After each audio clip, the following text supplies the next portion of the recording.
अस्सलामुअलैकुम everyone, welcome to my channel. आज की वीडियो में हम स्टार्ट कर रहे हैं क्लास 11 एक्सरसाइज नंबर 2.4 का क्वेश्चन नंबर 2, जो कि सर बहुत अच्छा क्वेश्चन है। देखें हमारे पास क्वेश्चन क्या है। उसने कहा without expanding proof each of the following. Sir आपको क्या करना है, डिटर्मिनेंट प्रूफ करवाना है, लेकिन उसने क्या कहा विदाउट एक्सपेंडिंग, यानी कि आप इसको डायरेक्ट एक्सपेंड नहीं कर सकते, आप इसमें प्रॉपर्टी यूज़ करेंगे। ठीक है सर, याद रखिएगा आप इसके अंदर प्रॉपर्टी यूज़ करेंगे और आपको प्रूफ करना है कि पूरा जो आपके पास डिटर्मिनेंट है वो किसके बराबर है, ज़ीरो के।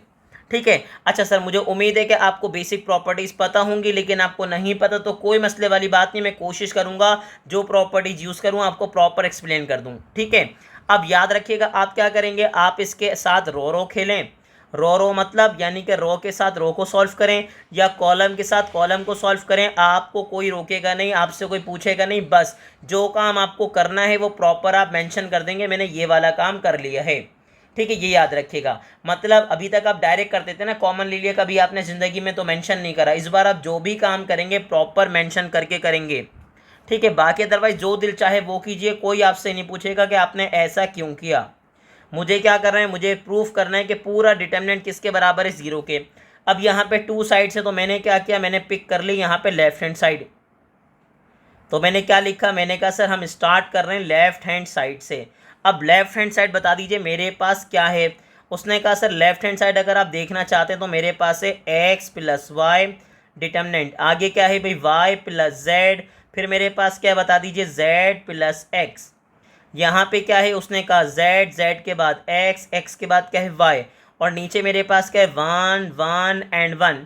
अब जैसे ही आपने डिटर्मिनेंट मेंशन कर दिया, अब उसने कहा सर मुझे इसको पूरे को ज़ीरो बनाना है। सर ज़ीरो के लिए कुछ बेसिक रूल बता दूं मैं आपको। सर याद रखिएगा, अगर कोई दो रो या दो आपके पास कॉलम आइडेंटिकल हो जाएं, क्या हो जाएं, आइडेंटिकल का मतलब सेम, तो सर याद रखिएगा आपके पास डिटर्मिनेंट क्या होता है, ज़ीरो।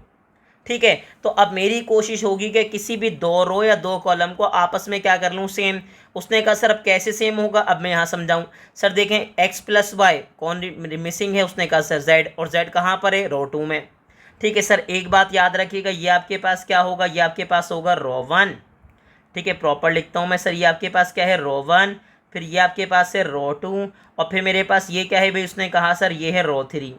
इसी तरह सर ये मेरे पास क्या है, उसने कहा सर कॉलम वन, ये मेरे पास क्या है कॉलम टू, एंड मेरे पास ये क्या है कॉलम थ्री। तो आपको जो अच्छा लगे आप कर सकते हैं। याद रखिएगा रो के साथ खेलें या कॉलम के साथ खेलें, कोई आपसे सवाल नहीं पूछेगा। अब उसने कहा सर यहाँ पे एक्स प्लस वाई है, जेड नहीं है, जेड नीचे है। यहाँ पे वाई जेड है, एक्स नहीं है, एक्स मिसिंग है, नीचे है। जेड और एक्स है, वाई नहीं है बीच में, वाई कहाँ है, नीचे। तो एक काम मैं ये करूँगा कि मैंने क्या कहा, रो वन के अंदर प्लस करने जा रहा हूँ रो टू को। ठीक है सर, क्या किया मैंने, दोबारा बता दीजिए। उसने कहा सर मैं रो वन के अंदर प्लस कर रहा हूँ रो टू को। ठीक है, ये याद रखिएगा। अगर लिखा हुआ है रो वन प्लस रो टू, इसका मतलब रो वन में आप रो टू को ऐड कर रहे हैं। और सर एक बात और बता दूं मैं आपको, अगर आपने लिखा R one plus R two, अमूमन खैर यहाँ भी लोग ऐसे लिखते हैं यूँ करके, यहाँ पे वो लिखेंगे कि सर आर वन चेंज हो रही है और आर वन में कौन ऐड हो रहा है, आर टू। आप चाहें तो आप डायरेक्ट भी लिख सकते हैं R one plus R two. बस आपको ये बात याद रखनी है कि अगर आपने R one plus R two लिखी है तो पहला वाला आर वन तो चेंज होगा, लेकिन आर टू चेंज नहीं होगा। ठीक है सर, तो मेरे पास क्या बन जाएगा, उसने कहा सर मेरे पास बन जाएगा, देख के बताइए, एक्स प्लस वाई है और जेड कहाँ पर है, नीचे। और अगर आपने रो वन के अंदर रो टू को ऐड करवाया तो कॉरिस्पॉन्डिंग एलिमेंट्स ऐड होंगे। अब बताएं क्या बन जाएगा, उसने कहा सर एक्स प्लस वाई और नीचे का आ गया जेड। सर यहाँ पे y प्लस जेड था लेकिन x नीचे था, अब अगर आपने ऐड करवा दिया तो क्या बन जाएगा, x plus Y plus Z. ठीक है सर, बिल्कुल ऐसे ही आपके पास x और z था, अगर आपने y ऐड करवा दिया तो क्या बन गया, x plus Y plus Z. ठीक है, और याद रखिएगा बाकी सब कुछ एज इट इज आएगा, रो टू में कोई चेंज नहीं आएगा, चेंज आएगा सिर्फ रो वन में। ठीक है सर, आपने मेंशन कर दिया, बिल्कुल आपने लिख दिया। अब जैसे ही हमारे बच्चे ने लिखा उसको एक बात नज़र आ गई। सर क्या नज़र आया, उसने कहा सर एक्स प्लस वाई, ठीक है, plus Z, X plus Y plus Z, X plus Y plus Z. Sir तीनों के तीनों कॉमन हैं, तो अगर तीनों के तीनों कॉमन है तो एक काम कीजिए कॉमन ले लीजिए। तो मैंने क्या लिखा, मैंने कहा हाँ सर एक काम ये कर रहा हूँ, टेकिंग कॉमन। ठीक है सर, मैंने क्या लिया, मैंने कॉमन ले लिया। अब मुझे बस ये बताएं किसको कॉमन लिया आपने। उसने कहा सर मैंने कॉमन ले लिया X plus Y plus Z को। और कहाँ से कॉमन लिया बताइए। उसने कहा sir from row one. Row one में से मैंने इसको कॉमन ले लिया। तो अगर रो वन में से कॉमन लेंगे X plus Y plus Z को, तो X plus Y plus Z तो कहाँ चले जाएगा। उसने कहा सर बाहर। X plus Y plus Z कहाँ चला गया। उसने कहा सर बाहर चला गया। तो अगर X plus Y plus Z बाहर चला गया तो मुझे बताएं रिमेनिंग क्या बचेगा। उसने कहा सर यहाँ बचा वन वन एंड वन, और यहाँ क्या बचा जेड, फिर देख लीजिए क्या बचा एक्स, और फिर क्या था वाई। फिर मेरे पास क्या है वन वन एंड वन। तो आपने जैसे ही मेंशन किया यहाँ पे, अब आपको एक चीज़ नज़र आ गई। सर क्या नज़र आया, देखें सर मेरे पास रो वन और रो थ्री आइडेंटिकल हैं। आइडेंटिकल का मतलब क्या होता है, सेम। तो सर याद रखिएगा अगर आइडेंटिकल हैं इसका मतलब डिटर्मिनेंट ऑफ द मैट्रिक्स क्या बन जाएगा, ज़ीरो। तो मैं यहाँ क्या लिखूँगा, मैं यहाँ लिख दूँगा सर सेंस। सर मैं एक बात जानता हूँ, सेंस आर वन यानी कि row one and row three are identical. ठीक है भाई, मैंने क्या लिखा। उसने कहा सर मैंने लिख दिया row one and row three are identical. दोनों आपस में क्या है, आइडेंटिकल हैं। तो अगर आइडेंटिकल हैं तो कंडीशन क्या होगी, देयरफॉर। ठीक है सर, डिटर्मिनेंट। तो मैंने क्या लिखा, देयरफॉर डिटर्मिनेंट। ठीक है भाई, must be zero, must be zero. Sir याद रखिएगा अगर आपके पास कोई दो रो या दो कॉलम आपस में आइडेंटिकल हो गए, सेम हो गए, तो सर याद रखिएगा उसका डिटर्मिनेंट किसके इक्वल होगा, ज़ीरो के इक्वल होगा। यानी कि पूरा डिटर्मिनेंट क्या बन जाएगा, ज़ीरो। और जैसे ही पूरा डिटर्मिनेंट आपके पास ज़ीरो बन जाएगा तो मुझे बताएं कंडीशन क्या बनेगी। उसने कहा sir X plus Y plus Z बाहर था। ठीक है, और ये पूरा डिटर्मिनेंट आपके पास किसके बराबर आ गया, ज़ीरो के। यानी कि मल्टीप्लाई करेंगे तो मुझे क्या मिल जाएगा, ज़ीरो, और मुझे ज़ीरो ही लाना था। यानी कि मेरे पास जो स्टेटमेंट है वो क्या हो गया, प्रूव्ड। अब मैंने आपको क्या समझाया था कि सर याद रखिएगा जो दिल चाहे आप कर सकते हैं, बस आप प्रॉपर मेंशन करेंगे। और याद रखिए कुछ बेसिक प्रॉपर्टी आपको पता होनी चाहिए। तो यहाँ पे हमने क्या डिस्कस किया, हमने यहाँ पे प्रॉपर्टी डिस्कस की कि सर अगर दो रो या दो कॉलम आपस में आइडेंटिकल होंगे तो सर याद रखिएगा उसका डिटर्मिनेंट किसके बराबर आ जाएगा, ज़ीरो के। तो ये तो पार्ट नंबर वन हो गया सॉल्व। अब मैं कहाँ मूव कर रहा हूँ, पार्ट नंबर टू में। पार्ट नंबर टू अगेन एक आसान क्वेश्चन है, अगर आपने देखा हो तो आपको प्रॉपरली नज़र आ जाएगा और समझ भी आ जाएगा। देखें सर हमने क्या किया, हमने मेंशन कर दिया हम सॉल्व करने जा रहे हैं। जैसे ही हमने मेंशन किया सॉल्व करने जा रहे हैं, सर हमने क्या किया, डिटर्मिनेंट को यहाँ मेंशन कर दिया कि सर हम पिक कर रहे हैं लेफ्ट हैंड साइड। तो मैंने क्या लिखा, मैंने पिक कर ली लेफ्ट हैंड साइड। अब मुझे बताएं लेफ्ट हैंड साइड मेरे पास क्या है। सर मेरे पास क्या है, वन वन वन। फिर मेरे पास क्या है भाई, एक्स वाई एंड जेड। और सर यहाँ पे क्या आ रहा है, यहाँ आ रहा है मेरे पास y प्लस जेड। फिर मेरे पास है z प्लस एक्स, और फिर मेरे पास है x प्लस वाई। अब इसको देखने के बाद हमारे स्टूडेंट को तो प्रॉपर आना चाहिए, क्योंकि पार्ट नंबर वन वो कर चुके हैं, तो पार्ट नंबर टू में उनको कोई प्रॉब्लम नहीं होनी चाहिए। उन्होंने कहा सर देखें y प्लस जेड है, कौन मिसिंग है, x बराबर में है। x है, z है, कौन मिसिंग है, y बराबर में है। x प्लस वाई है, कौन मिसिंग है, z कहाँ पर है, बराबर में। और सर याद रखिएगा ये आपके पास क्या है, कॉलम वन। ये सर आपके पास क्या है, कॉलम टू। ये आपके पास क्या है, column three. Same as it is sir ये आपके पास क्या है, रो वन। ये आपके पास है रो टू, और ये आपके पास क्या है, रो थ्री। ठीक है सर, तो अब दिमाग में रखिएगा आपको क्या करना है। मैंने इसलिए मेंशन करवाया ताकि आपको किसी किस्म की प्रॉब्लम ना हो। अब उसने कहा सर देखें पहले हमने ऐड करवाया था किसके अंदर, रो में। अब हम ऐड करवा देंगे कॉलम में। तो हमने क्या लिखा कि सर हम एक काम कर रहे हैं कॉलम थ्री में। ठीक है, आपकी मर्जी है कॉलम टू या कॉलम थ्री। उसने कहा सर कॉलम थ्री में कॉलम टू को ऐड कर रहे हैं। अगर आपने लिखा कॉलम थ्री में ऐड हो रहा है कॉलम टू, इसका मतलब कॉलम थ्री चेंज होगा। लेकिन अगर आप लिखते यहाँ पे column two plus column three, इसका मतलब कॉलम थ्री तो एज इट इज़ रहेगा, चेंज होगा कॉलम टू। समझ रहे, ये याद रखिएगा भाई। उसने कहा सर कॉलम थ्री में ऐड कर रहा हूँ किसको, कॉलम टू को। तो कॉलम वन तो मेरे पास एज इट इज़ आएगा, टू भी एज इट इज़ आएगा, वन वन वन। जी सर, फिर मेरे पास टू भी एज इट इज़ आया, एक्स वाई जेड। अब ऐड करवा देंगे तो क्या बनेगा। उसने कहा सर बनेगा X plus Y plus Z. Sir add करवा देंगे तो देखें एक्स और जेड है, वाई यहाँ पर है, तो क्या बन जाएगा, प्रॉपर बन जाएगा X plus Y plus Z. जी सर यहाँ पे ऐड करवा देंगे बराबर में, तो मेरे पास क्या बन जाएगा, उसने कहा सर जेड आ जाएगा और बन जाएगा X plus Y plus Z. अब हमारे स्टूडेंट ने जैसे ही मेंशन किया उसको एक चीज़ नज़र आ गई, उसने कहा सर देखें X plus Y plus Z क्या है, कॉमन है। तो अगर कॉमन है तो मैं क्या लिखूंगा, मैं लिखूंगा टेकिंग, सर मैं क्या कर रहा हूँ, टेकिंग कॉमन, कॉमन ले रहा हूँ। अब मुझे बताएं किसको कॉमन ले रहा हूँ, उसने कहा सर मैं कॉमन ले रहा हूँ X plus Y plus Z को। और कहाँ से कॉमन ले रहा हूँ ये बता दीजिए, उसने कहा सर अब कॉमन ले रहा हूँ कहाँ से, कॉलम 1 कॉलम 2 कॉलम 3। तो कहाँ से कॉमन पिक कर रहा हूँ, उसने कहा सर कॉलम 3 से, फ्रॉम कॉलम 3। जी सर जैसे ही आपने कॉमन लिया तो मेरे पास बाहर कौन चले जाएगा, उसने कहा सर बाहर मेरे पास आ जाएगा X plus Y plus Z. जी सर अंदर बता दीजिए मेरे पास क्या आएगा, उसने कहा 1 1 एंड 1। जी सर फिर क्या आ जाएगा एक्स वाई एंड जेड, और यहाँ से अगर कॉमन जाएगा तो यहाँ भी क्या बच जाएगा 1 1 एंड 1। जी सर जैसे ही आपने 1 1 1 कॉमन मेंशन कर दिया, अब आपको नज़र आ गई कि सर मेरे पास कॉलम 1 एंड कॉलम 3 दोनों आपस में क्या हैं, आइडेंटिकल हैं। तो मैंने क्या लिखा, मैंने कहा सर सेंस, ठीक है सर मैंने क्या लिखा सेंस, आगे बताएं क्या बना, उसने कहा sir column 1 and column 3 are identical, are identical. Sir याद रखिएगा इन दोनों के सारे एलिमेंट्स आपस में क्या हैं, आइडेंटिकल हैं। 1 1 से आइडेंटिकल, 1 1 से और 1 1 से। तो अगर आइडेंटिकल है तो सर क्या बनेगा, उसने कहा सर देयरफॉर,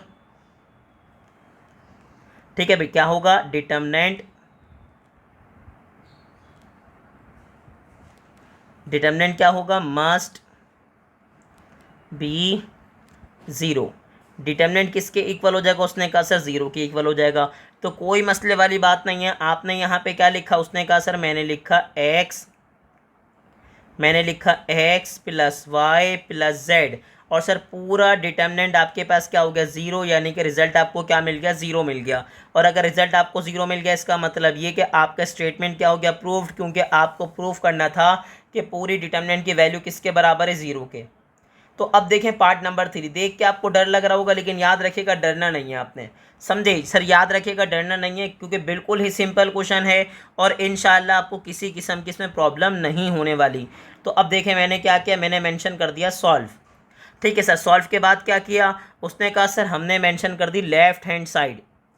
तो हमने क्या लिखा सर, टेकिंग, हम पिक कर रहे हैं कौन सी साइड, लेफ्ट हैंड साइड, और मुझे लाना किसके इक्वल है, उसने कहा सर 0 के। तो अब बता दीजिए मेरे पास सर डिटर्मिनेंट है क्या, उसने कहा सर डिटर्मिनेंट मेरे पास है यहाँ पे 4/4 का, जो कि मेरे पास क्या है के एंड के। फिर बता दीजिए मेरे पास क्या, उसने कहा सर बी आगे क्या है DA।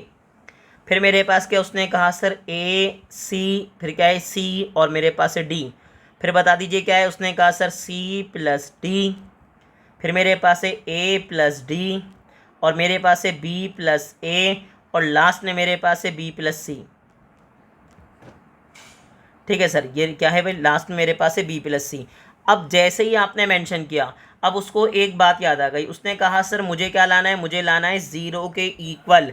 लेकिन अगर मैं इस बार किसी 2 को ऐड करूंगा तो मैं प्रॉपर यहाँ पे कुछ नहीं सॉल्व कर सकता। लेकिन हमारे बच्चे को एक बात नज़र आ गई कि उसने कहा सर देखें पहले कॉलम के अंदर एक एलिमेंट कॉमन है, वो कौन है, के। तो मैंने आपको क्या कहा था, जो दिल चाहे वो कीजिए बट मेंशन प्रॉपर कीजिएगा। तो मैंने क्या लिखा सर, हम क्या कर रहे हैं, टेकिंग कॉमन, हम कॉमन ले रहे हैं, किसको कॉमन ले रहे हैं ये बता दीजिए। उसने कहा सर टेकिंग कॉमन के को मैं कॉमन ले रहा हूँ, लेकिन कहाँ से ये बताइए, फ्रॉम कॉलम 1, पहले वाले कॉलम में से। तो पहले वाले कॉलम में से अगर आपने के को कॉमन ले लिया तो मुझे बताएं क्या होगा। उसने कहा सर के तो चला गया बेचारा बाहर, ठीक है सर। अब क्या बचा मेरे पास, 1 1 1 1।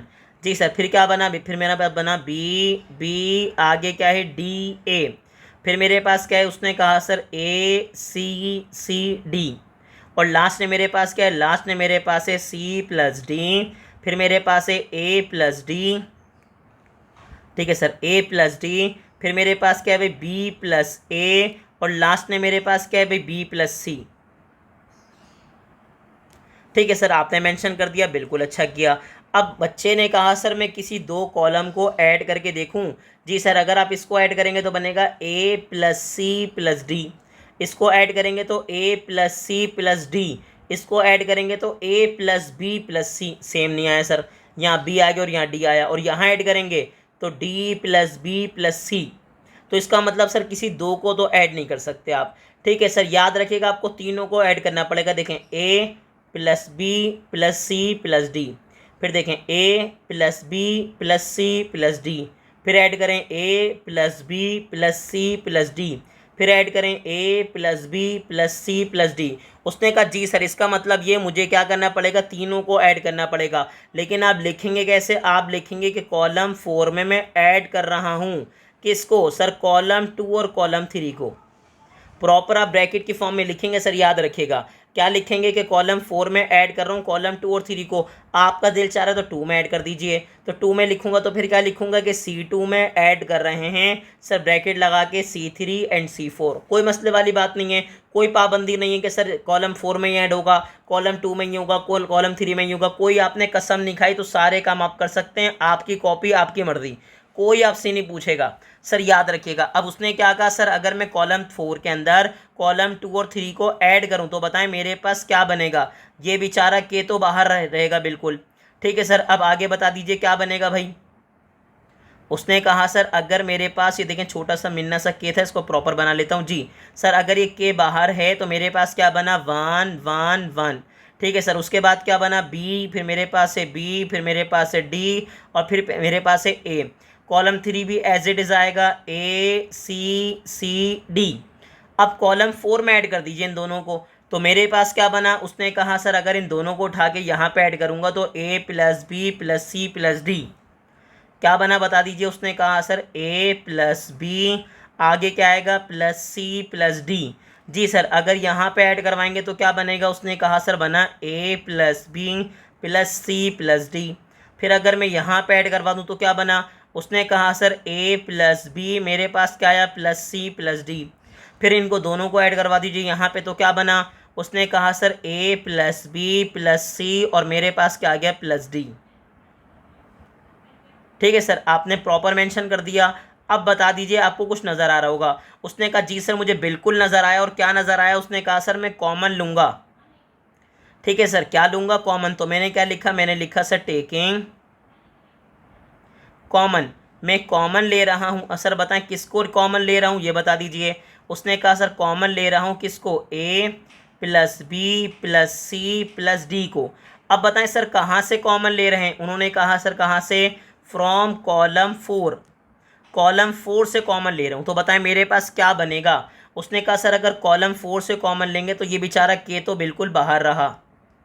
ठीक है सर, चलें भाई इसको प्रॉपर बनाते हैं। अच्छा आगे बता दीजिए, अगर आपने कॉमन लिया है किसको, ए प्लस बी प्लस सी को प्लस डी को, तो के साथ कौन आ जाएगा, A plus B plus C plus D.